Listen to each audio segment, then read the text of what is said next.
Alright, good morning. It's Tuesday, March 18, 2025. I'm Zach Howard, and here's your market update from notes and highlights in my notebook this morning.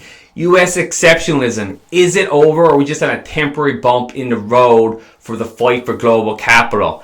Bank of America is out with a survey amongst its clients and said it's the second largest month-over-month rise in macro pessimism going back to 1994. 63% of respondents in that survey feel that they're going to have weaker global growth in the next 12 months.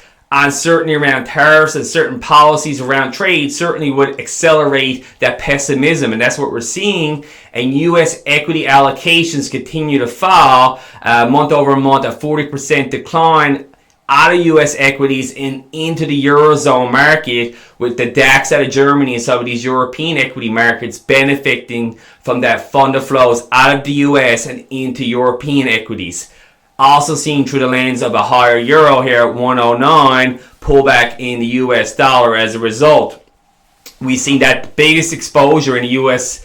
out of the U.S. into European equities since 2021. So big rate of change there. Also confirming up the pessimism is lower lows in bond yields and lower oil prices. But when we look at the other industrialized commodities such as silver, copper, and natural gas, they continue to show higher lows and higher highs into a bullish trend. Next up, the digital asset space. Disinflationary pressures are like kryptonite for these 100 plus vol assets, as you see in the altcoin, Ethereum, Sol type trades. They do not perform well in a disinflationary backdrop, and it continues to be bearish dominance if you look at the price action there.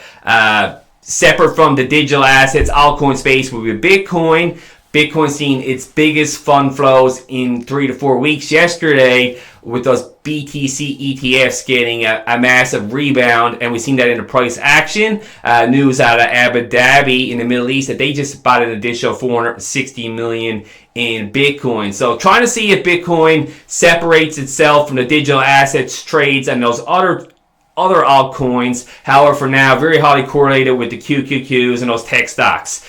Finally, Canada. Canada out with a stagflationary confirmation on data out of February CPI prints, much higher than expected by the market, and a big rate of change acceleration in CPI from the previous month. Year over year in February, we had core CPI coming at 2.7% versus 2.6%. Forecast of 2.1% back in January. So 50 basis points in that core CPI in Canada.